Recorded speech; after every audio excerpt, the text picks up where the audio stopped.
Ni coat color warna teal blue. Okay, kejap kat dada tu apa? Oh, kat dada tu brush. Okay, I tunjuk brush dia. Brush dia bunga. Okay, nampak tak? Dia ada brush. Ni ada brush. Brush ni pun kita dah ready kan dia. Okay, dah siap-siap ready. Oh, really? Oh, design Sophia cantik kan?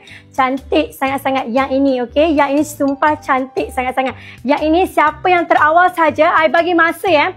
Kita bagi masa tau. Siapa yang terawal saja boleh grab dengan harga bawah RM150 sahaja. Sebab ini harga asal 189, okey? 189. Sebab apa mahal kan? Mahal. Burung kedai yang sulaman with embroidery memang sangat-sangat trending korang. Cantiknya, cantik kan? Thank you. Okay, coat color ni coat color warna teal, warna teal blue. Ni coat color warna teal blue tau.